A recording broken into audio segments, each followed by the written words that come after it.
जगदीप धनखड़ ने उपराष्ट्रपति पद से दिया इस्तीफा। स्वास्थ्य को वजह बताया। संसद सत्र के बीच इस्तीफा देने वाले पहले उपराष्ट्रपति बने। संसद के मॉनसून सत्र का आज दूसरा दिन। ऑपरेशन सिंदूर पर चर्चा के लिए 25 घंटे तय। आईटी बिल पर 12 घंटे और मणिपुर बजट पर होगी 2 घंटे चर्चा। छत्तीसगढ़ में आज कांग्रेस करेगी आर्थिक नाकेबंदी। रायपुर में 7 जगहों पर होगा प्रदर्शन, लेकिन चैंबर ऑफ कॉमर्स का नहीं मिला है साथ। चैतन्य बघेल गिरफ्तारी को लेकर ईडी ने किया बड़ा खुलासा। प्रेस रिलीज जारी करके दी जानकारी। शराब से चैतन्य को मिले 16 करोड़ 70 लाख रुपए। सीएम विष्णुदेव साय आज मंत्रालय में करेंगे समीक्षा बैठक। मीटिंग में प्रदेश की योजनाओं पर करेंगे समीक्षा। अधिकारियों को देंगे दिशा निर्देश। भोपाल में मोहन कैबिनेट की अहम बैठक आज। बैठक में मॉनसून सत्र में आने वाले बिलों पर होगी चर्चा। अहम प्रस्तावों पर लग सकती है मोहर। राजा सोनम रघुवंशी पर बनेगी फिल्म। मेघालय हत्याकांड पर आमिर खान ने दिखाई गहरी रुचि। जल्द कर सकते हैं ऐलान। बीजापुर में जवानों को मिली सफलता। नक्सल संगठन जनताना सरकार का उपाध्यक्ष सुक्कू गिरफ्तार। टिफिन बम समेत कई विस्फोटक सामग्री बरामद। कटनी में बदमाशों के हौसले बुलंद। नशे में धुत होकर व्यापारी के साथ की मारपीट। घर के पास टहलने निकला था व्यापारी।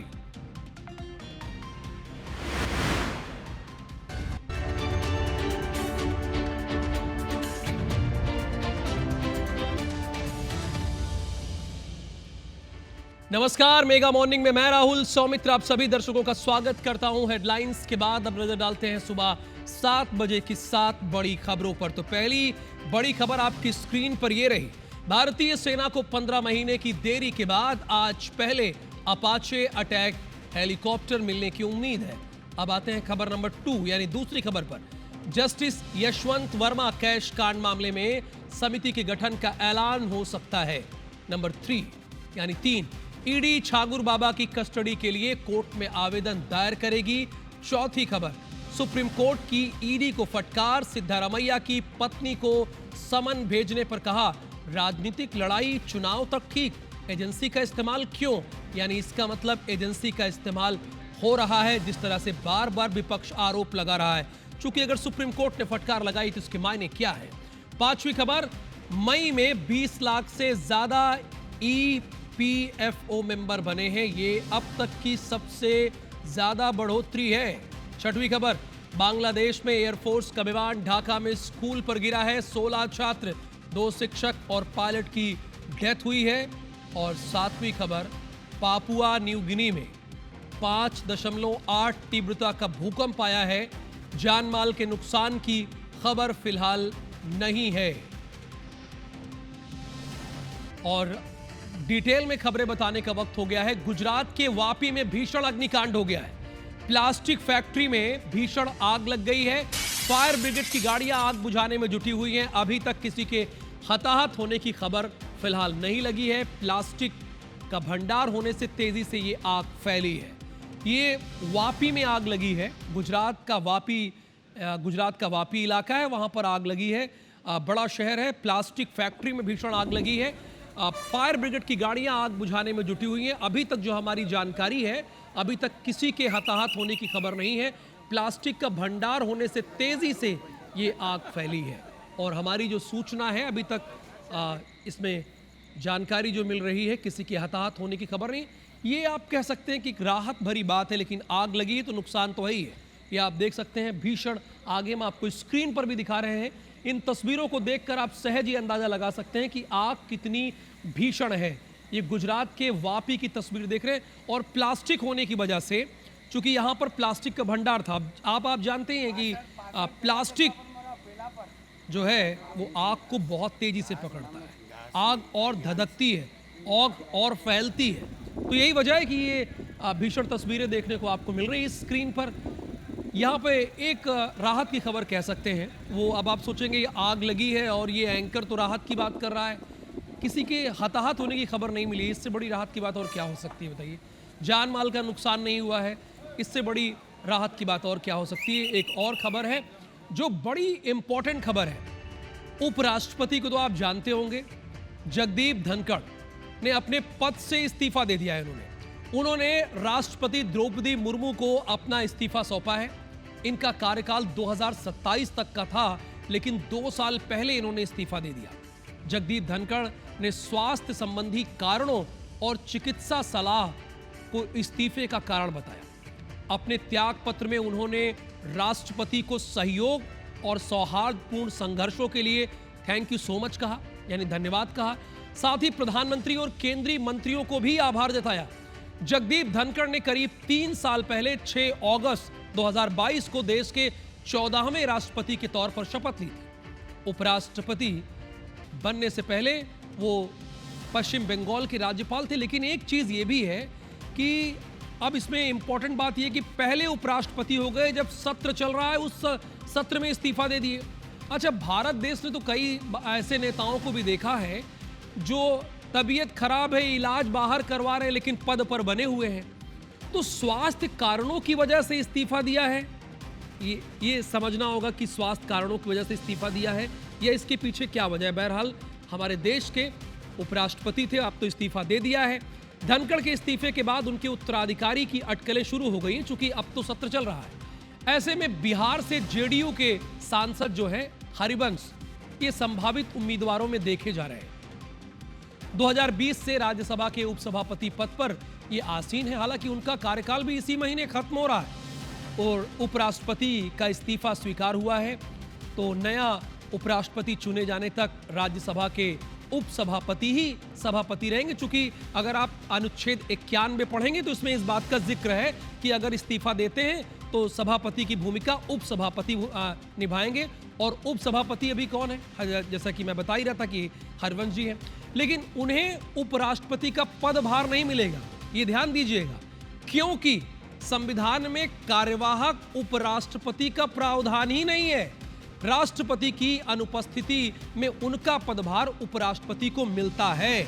यदि उपराष्ट्रपति का पद खाली है और राष्ट्रपति भी अनुपस्थित है, यानी देश से बाहर है, तो ऐसे में राष्ट्रपति का पदभार चीफ जस्टिस ऑफ इंडिया को दे दिया जाता है। पद खाली होने पर उपराष्ट्रपति कितने दिन में चुना जाए, इसकी समय सीमा तय नहीं है। ये इंपॉर्टेंट खबर थी, पता है आपको, जो मैं बताया। तो बहुत ध्यान से खबरों को समझा करिए, जल्दबाजी में नहीं रहना चाहिए। रायपुर से खबर है, छत्तीसगढ़ में आज कांग्रेस करेगी आर्थिक नाकेबंदी। पूर्व सीएम भूपेश बघेल के बेटे के गिरफ्तारी के विरोध में आर्थिक नाकेबंदी की। ईडी ने भूपेश बघेल के बेटे चैतन्य बघेल को गिरफ्तार किया। रायपुर में 7 जगहों पर आर्थिक नाकेबंदी की जाएगी। दोपहर 12 बजे से 2 बजे तक मालवाहकों को रोका जाएगा। मालवाहकों को रोका जाएगा।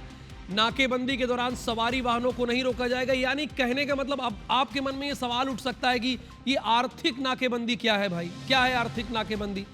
तो देखिए, इसमें क्लियर हो गया। मैंने लाइन बताई इसीलिए खबरों में ही छिपा रहता है उसका मतलब।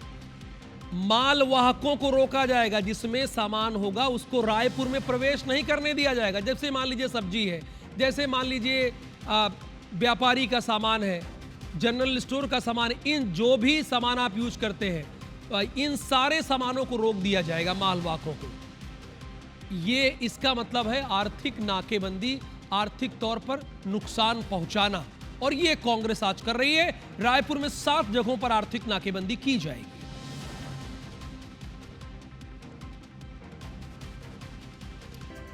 कांग्रेस के चक्का जाम से चैंबर ऑफ कॉमर्स का इंकार है। चैंबर ऑफ कॉमर्स ने इंकार कर दिया है। चैंबर ऑफ कॉमर्स के महामंत्री अजय भसीन ने कहा है कि चैंबर किसी आर्थिक नाकेबंदी का समर्थन नहीं करेगा। स्वाभाविक है, अगर वो आर्थिक नाकेबंदी का समर्थन करता है तो किस बात का चैंबर ऑफ कॉमर्स, तो उसने इंकार कर दिया है। ईडी के विरोध में आज कांग्रेस चक्का जाम करेगी, यानी ईडी के विरोध में ये चक्का जाम करना है। अब देखिए, एक तरफ चैतन्य बघेल के पास से कितना पैसा मिला है बताइए आप लोग। ईडी ने क्या प्रेस कॉन्फ्रेंस में कहा है, ये पता होना चाहिए हमारे दर्शकों को। 16 करोड़ 70 लाख रुपए है ना।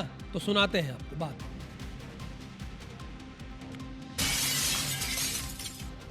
नमस्कार साथियों, Chhattisgarh chamber of commerce and industries किसी भी प्रकार की आर्थिक नाकेबंदी और बंद का समर्थन नहीं करता है, क्योंकि हम ये मानते हैं इस समय हमारा देश की आर्थिक व्यवस्था बड़ी ही तेजी से विकसित हो रही है और इसमें किसी भी प्रकार की आर्थिक नाकेबंदी होने से एक अवरोध पैदा होता है, संशय की स्थिति आती है और जो रोजमर्रा का अपना व्यापार कर रहे हैं उनके जीवन यापन में भी बुरा प्रभाव और बुरा असर डालती है। इसलिए Chhattisgarh chamber of commerce and industries किसी भी प्रकार की आर्थिक नाकेबंदी और बंद का समर्थन नहीं करता है।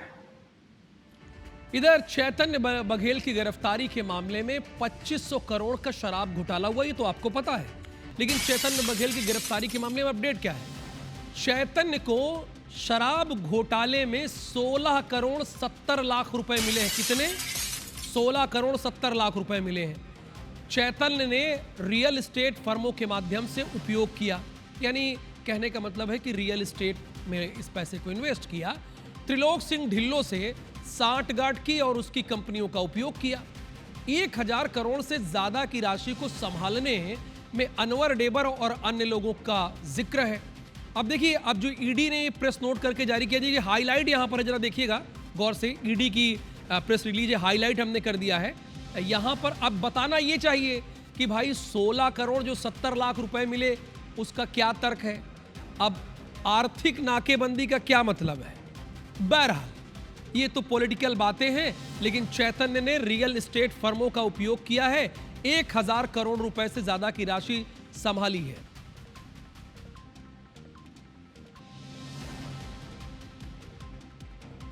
अब ये यहां बात वही आ गई जो मैं आपको बता रहा था, ये बड़ी स्क्रीन पर आ गई है।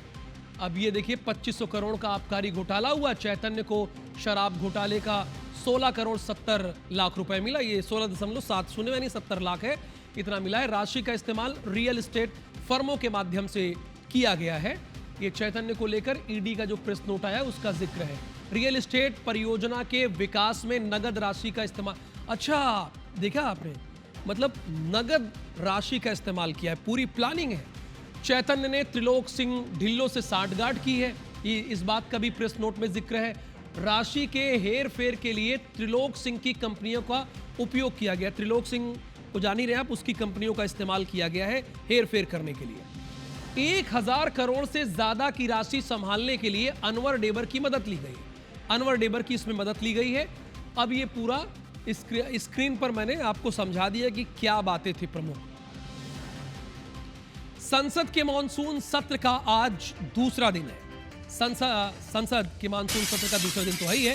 सदन में आज भी हंगामे के आसार हो सकते हैं, लग रहे हैं ऐसे। सोमवार से शुरू हुआ संसद का मानसून सत्र का पहला दिन वो हंगामेदार ही रहा, आपने देखा ही। ऑपरेशन सिंदूर पर चर्चा की मांग को लेकर विपक्ष ने जोरदार हंगामा किया। लोकसभा की कार्यवाही हंगामे के कारण नहीं चल सकी। बिजनेस एडवाइजरी कमेटी की मीटिंग में अब ऑपरेशन सिंदूर पर चर्चा के लिए समय तय हो गया है। बिजनेस एडवाइजरी कमेटी की बैठक में ऑपरेशन सिंदूर पर चर्चा के लिए लोकसभा में 16 घंटे का समय तय किया गया है। राज्यसभा में इस विषय पर 9 घंटे की चर्चा होगी। संसद के दोनों सदनों में अगर मिला लिया जाए तो ऑपरेशन सिंदूर पर कुल मिलाकर 25 घंटे की चर्चा होगी। वहीं संसद में राष्ट्रीय खेल विधेयक पर 8 घंटे की चर्चा निर्धारित की गई है। इसके अलावा मणिपुर बजट पर 2 घंटे की चर्चा होगी। ऑपरेशन सिंदूर पर अगले हफ्ते चर्चा हो सकती है। वहीं आयकर बिल पर चर्चा के लिए लोकसभा में 12 घंटे का समय निर्धारित किया गया है। बिजनेस एडवाइजरी कमेटी की बैठक में ये तय हुआ है कि संसद में शुभांशु शुक्ला के अंतरिक्ष मिशन वापसी, सफल वापसी पर चर्चा भी होनी भी चाहिए, क्योंकि शुभांशु ने ऐतिहासिक काम किया है, तो चर्चा तो उनकी होनी चाहिए। और चर्चा ऑपरेशन सिंदूर की भी होगी। आज मोहन कैबिनेट की बैठक है, ये सुबह 11 बजे बैठक होगी मोहन कैबिनेट की। डॉक्टर मोहन यादव की अध्यक्षता में होगी। स्वाभाविक है, मुख्यमंत्री हैं तो अध्यक्षता उन्हीं की रहेगी। कई अहम प्रस्तावों पर मोहर लग सकती है। कैबिनेट में दुबई और स्पेन यात्रा की सफलता का भी जिक्र होगा, क्योंकि मध्य प्रदेश के चीफ मिनिस्टर 7 दिन की विदेश यात्रा पर स्पेन गए थे और दुबई गए थे, तो वहां पर उन्होंने क्या किया, इस पर चर्चा तो होनी चाहिए। अगली खबर रायपुर से। सीएम विष्णुदेव साय आज मंत्रालय में समीक्षा करेंगे। सुबह 11:30 बजे से 1:30 बजे तक, यानी 2 घंटे तक तीन कार्य देखेंगे, यानी कार्यालय में कार्य करेंगे। मंत्रालय में दोपहर 3 बजे से 5 बजे तक बैठक लेंगे। बैठक में प्रदेश की योजनाओं की समीक्षा की जाएगी। ये दोनों सीएम की बात हमने बता दी कि क्या क्या करना है। एक जगह पर तो कैबिनेट की बैठक होनी है और दूसरी जगह पर मंत्रालयों की समीक्षा होनी है। नक्सलियों से 14 आईडी बरामद हुए हैं। झारखंड के चाईबासा से आईडी बरामद किए गए हैं। पुलिस ने सारा आईडी डिफ्यूज कर दिया है। यानी नक्सलियों ने जो प्लानिंग की थी और ब्लास्ट करने की साजिश रची थी, वो हमारे पुलिस के जवानों ने डिफ्यूज कर दिया। बम स्क्वाड की टीम ने नक्सलियों से 14 आईडी बरामद हुआ है। झारखंड के चाईबासा से आईडी बरामद किया गया है। पुलिस ने सारा आईडी डिफ्यूज कर दिया है। और ये ब्लास्ट देखिए, डिफ्यूज करने की तस्वीरें सोचिए। अगर ये डिफ्यूज ना किया होता और पता ना चला होता तो क्या स्थिति रहती, आप ये देख सकते हैं। हालांकि स्क्रीन पर उतना समझ में नहीं आता है कि कितनी तीव्रता का ये विस्फोट है, लेकिन है बहुत ज्यादा। देखिए, है भयंकर। तो आईडी डिफ्यूज किया गया। कुल 14 आईडी हैं जिन्हें डिफ्यूज किया गया है।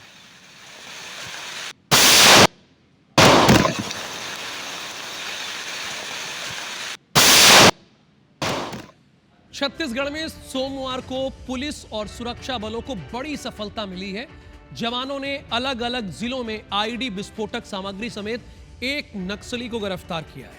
आइए आपको सुकमा, बीजापुर और बलरामपुर जिले की तस्वीरें दिखाएंगे, जहां बल्कि स्क्रीन पर है, जहां सुरक्षा बलों ने कार्रवाई कर नक्सलियों के मंसूबों को नाकाम कर दिया है।